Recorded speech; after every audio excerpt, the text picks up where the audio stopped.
हाँ जी मेरे प्यारे प्यारे दोस्तों, कैसे हैं आप सब। और उम्मीद करता हूं भाई कि बिल्कुल अच्छे होंगे, बिल्कुल बिंदास होंगे। जहां पर भी होंगे आप लोग बिल्कुल स्वस्थ होंगे और लगातार स्पोर्ट्स टॉक भी देख रहे होंगे।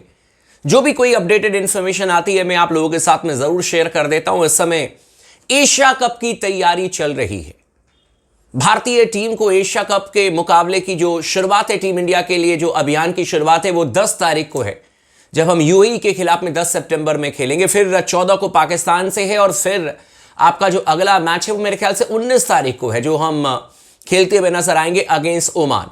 और उसके बाद फिर अगले राउंड के लिए टीम इंडिया तैयारी करेगी। लेकिन भारतीय टीम की स्क्वाड क्या है एशिया कप के लिए, वो कौन कौन से खिलाड़ी हैं जो कि एशिया कप में टीम इंडिया के लिए खेलते हुए नजर आएंगे। और ये बहुत बड़ा टूर्नामेंट है, इस बार नाक की लड़ाई है। एशिया कप के हम चैंपियन हैं और उस ट्रॉफी को रिटेन करना है।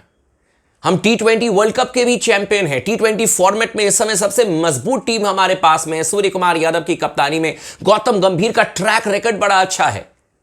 लेकिन इन तमाम चीजों को देखते हुए हमें समझना होगा कि हमने आखिरी T20 सीरीज इंटरनेशनल लेवल पर कब खेली थी। वो हमने खेली थी जनवरी के आखिरी में, फरवरी के पहले हफ्ते में, फैब के पहले हफ्ते में। उसके बाद से हमने T20 सीरीज नहीं खेली। उसके बाद हमने IPL खेले और उसके बाद हम इंग्लैंड के दौरे पर गए। लेकिन एक लंबा गैप आ चुका है, यह हमें समझना होगा। एशिया कप से ठीक पहले अगर कोई टूर्नामेंट हो जाता तो हमारे लिए एक अच्छा होता है कि हम अपने प्लेयर को आइडेंटिफाई कर पाते, हम अपने प्लेयर को बेहतर तरीके से एशिया कप के लिए प्रिपेयर कर पाते। लेकिन अब हमें डायरेक्ट एशिया कप में खेलना है, क्योंकि बांग्लादेश के खिलाफ तो सीरीज हुई नहीं, उसे अब पोस्टपोन कर दिया गया। लेकिन स्पोर्ट्स टॉक ने 19 खिलाड़ियों को आइडेंटिफाई किया है। 19 खिलाड़ी, जिनमें से 15 खिलाड़ी भारतीय टीम को रिप्रेजेंट करेंगे एशिया कप में। 4 खिलाड़ी जो हैं वो या तो रिजर्व के तौर पर होंगे, या फिर हो सकता है कि 4 खिलाड़ी जो हैं उनकी छुट्टी हो जाए। हमने कई बड़े टूर्नामेंट्स में देखा कि टीम इंडिया रिजर्व के तौर पर प्लेयर्स को लेकर के जाती है। लेकिन ये 19 नाम कौन से हैं जिनको लेकर के टीम बनाई जाएगी। मैं बैट्समैन, विकेट कीपर, ऑलराउंडर और गेंदबाज, इन सभी श्रेणी में, 4 श्रेणी में आपको बता देता हूं कि कौन कौन से खिलाड़ी हैं और कहां कहां क्या क्या वैकेंसीज है। तो सबसे पहले शुरुआत करते हैं हम बल्लेबाज से।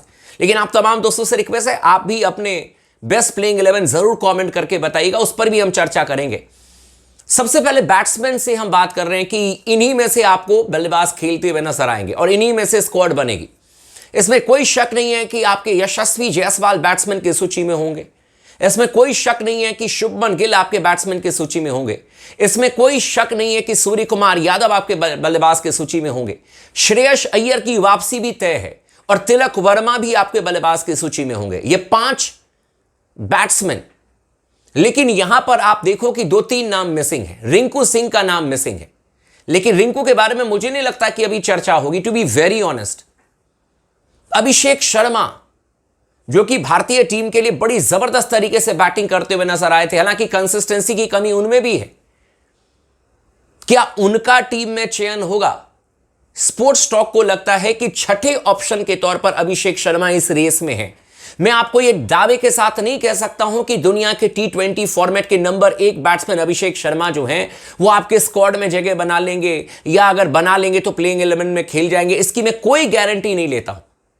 लेकिन जो 19 सदस्यीय मैंने शॉर्टलिस्ट तैयार की है उसमें अभिषेक शर्मा 110% है।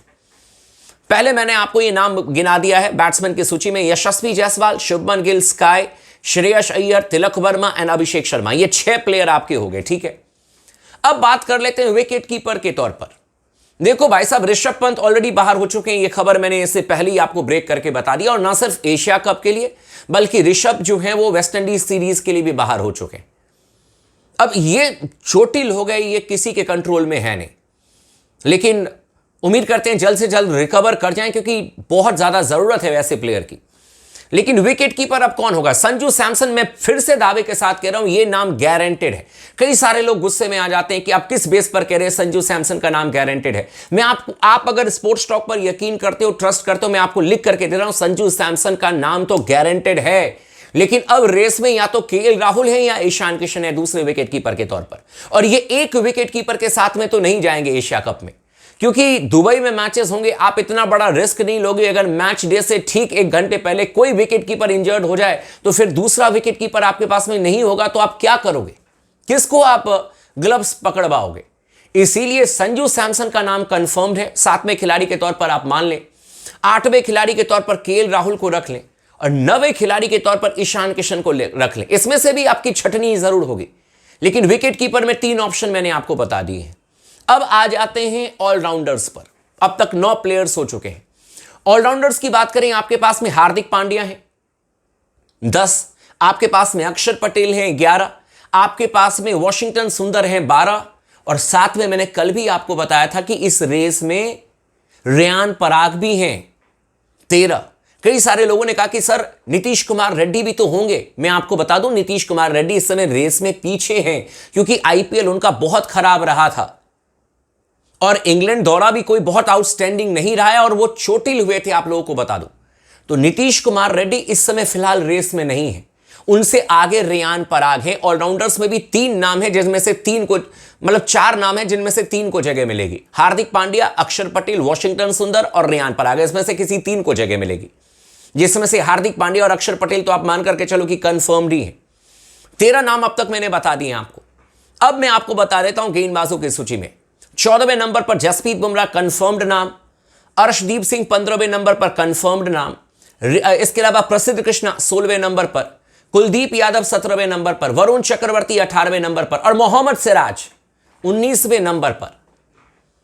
ये 19 ऐसे खिलाड़ी हैं जिनमें से 4 को रिजर्व में या तो रखेगी बीसीसीआई या फिर 4 को नहीं लेकर के जाएंगे, और 15 का स्क्वाड बनेगा। लेकिन ये मैंने आपको 19 खिलाड़ियों का लिस्ट मैंने आपको बताया है। इन 19 में से ही आप देखेंगे कि 15 खिलाड़ियों को चुना जाएगा। अब उसमें आपको देखना पड़ेगा कि यार बैट्समैन में क्या आप अभिषेक को शामिल कर सकते हो, वो भी तब जब अय्यर को भी लेना है, तिलक वर्मा को भी लेना है, स्काई तो होंगे ही, शुभमन गिल भी आएंगे, जायसवाल भी आएंगे। तो फिर आपको ऑलराउंडर्स, गेंदबाज, स्पिनर्स सब में बैलेंस बनाना होगा। आप एक तरफा 7 बैट्समैन नहीं लेकर के जा सकते हो, हर जगह आपको बैलेंस बनाना होगा। इसीलिए बहुत बहुत ही ज्यादा रोमांचक है। चयनकर्ता क्या फैसला करेंगे, क्या एक बार फिर से जायसवाल और शुभमन गिल की जोड़ी हमें दिखेगी, तो अभिषेक शर्मा जो कि T20 के नंबर 1 बैट्समैन है, क्या उनको जगह नहीं मिलेगी? ये भी सरप्राइजिंग है। लेकिन अब चयनकर्ताओं को कुछ ना कुछ तो डिसीजन लेना ही पड़ेगा। क्या तिलक वर्मा को ड्रॉप कर दिया जाएगा या अय्यर की वापसी नहीं होगी? लेकिन खबर आ रही है कि अय्यर की वापसी होगी, और मुझे भी लगता है कि अय्यर की वापसी होनी चाहिए। वैसे ही मैंने विकेट कीपर के बारे में आपको बताया कि संजू सैमसन, केएल राहुल की वापसी हो सकती है, ईशान किशन है। वैसे ही ऑलराउंडर में हार्दिक पांड्या, अक्षर पटेल, वॉशिंगटन सुंदर के साथ में रेयान पराग है। गेंदबाजी में सिराज भी एक ऑप्शन बन चुके हैं। जसप्रीत बुमराह, अर्शदीप सिंह, प्रसिद्ध कृष्णा, आपके कुलदीप यादव, वरुण चक्रवर्ती और सिराज है। तो ये 19 नाम है जिनमें से 15 का चयन होगा। बाकी आप लोगों को क्या लगता है कौन से 15 होंगे, आप हमें कमेंट करके जरूर बताइएगा। और चैनल को सब्सक्राइब नहीं किया तो जरूर कर लीजिएगा दोस्तों।